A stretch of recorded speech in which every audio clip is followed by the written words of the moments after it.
Bác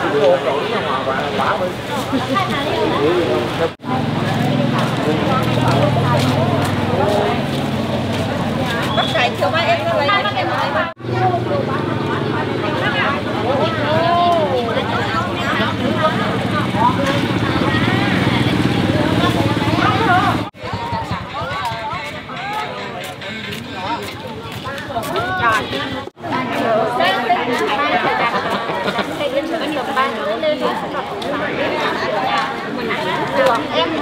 Nếu mà em cần luôn thì đặt lên buổi sáng thì ra lấy, thì buổi chiều cũng ra nữa, nếu mà em lấy buổi chiều đặt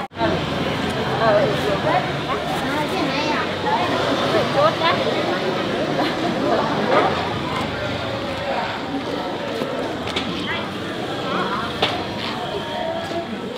Rồi, lên loại đấy, bả cái bả.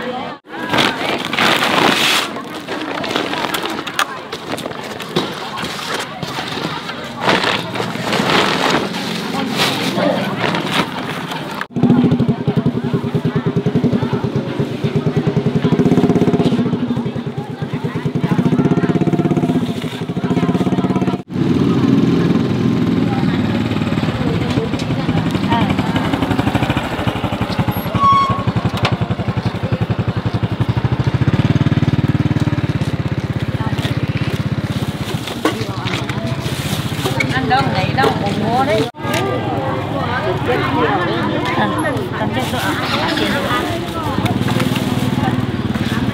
Sợ đấy. Ui vòng này. Qua lọ nó chịu phải bao có, khỏi lái bầu nó phải lo. Hay đó đây, hay cái đây ngon. Này. Còn quả cải. Này ngon. Không có được không chuột. Ăn ngon, 2 cân 7.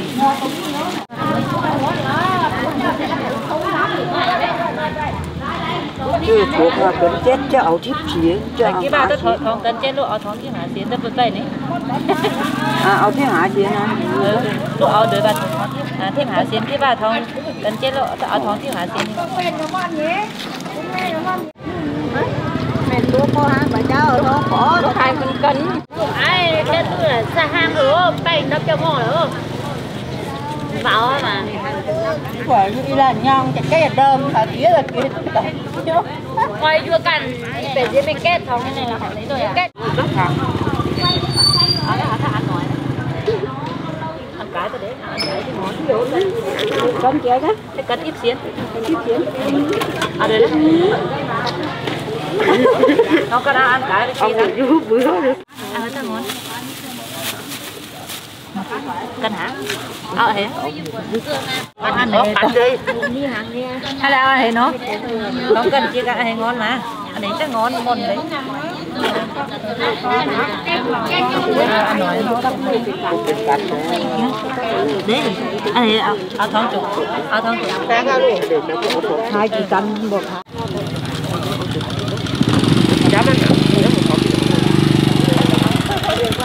Đó là bút để dưới tường bắp để dạ đó. Dạ.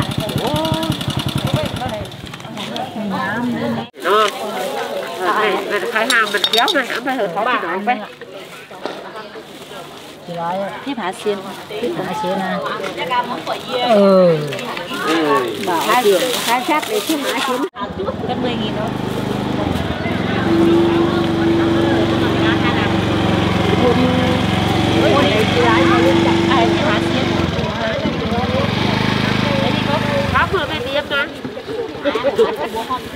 Xong thì tiền năm này.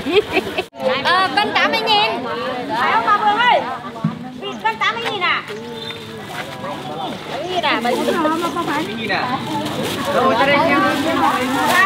Nào. Đo này của đấy nè. Cấp 8. Lấy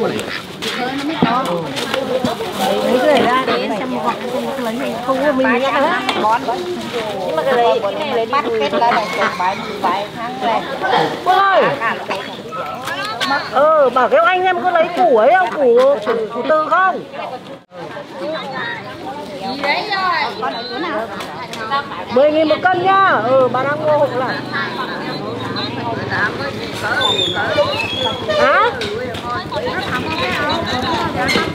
củ cân tá rồi.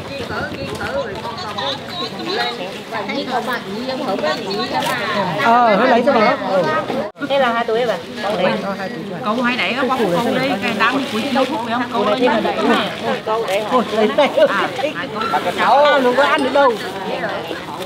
Bà 3 cân 7. 6 3 cân lại thế nào? Ừ.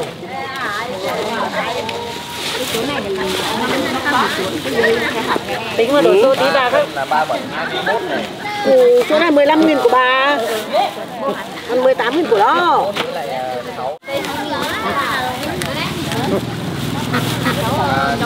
Anh thì lên nguyên tỷ em cáo này. Đây cho bà. Hỏi cho bà khổ ra. Bà đến 13 nữa thì đúng không? Cái lặng vào đâu rồi chứ.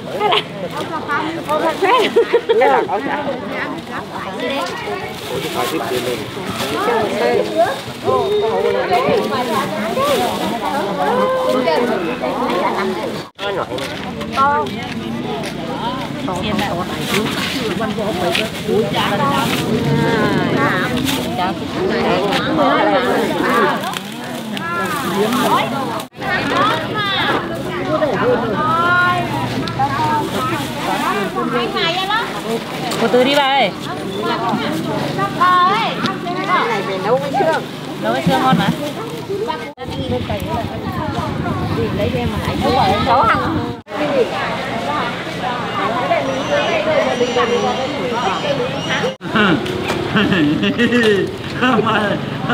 Tôi tắm ta lại cái làm đúng hoài Nó cần chưa ra. Nó cái chen ngấm nó nằm với nó to. Có 4 quả thôi mà. Ông làm một ý nữa ạ. Cho anh cái túi nữa. Lường cái đấy, đó là cái đó bữa quá cái đó. Bữa của chúng là tha vậy. Nhau bữa tổng hiểu. Bữa chúng hàng bữa chúng hàng lắm. Hàng nhá. Cái nuôi hết đấy nhá. Bữa áp bữa về để bà đến. Có đâu? Sáng này nhỉ? Bà. Đã có chia mặn bán và cái cấp bà đến chia cũng bán rồi.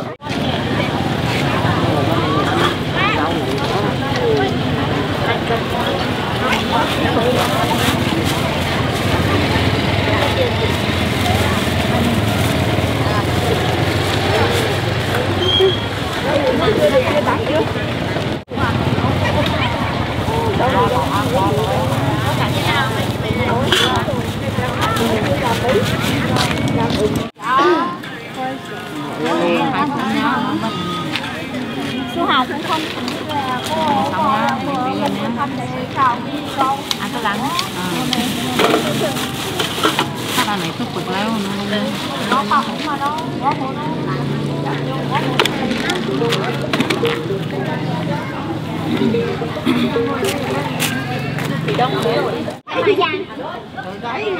Về tháng 3 mùng 10 đây mà. Ba lãi họ mà miếng số họ để tháng nè.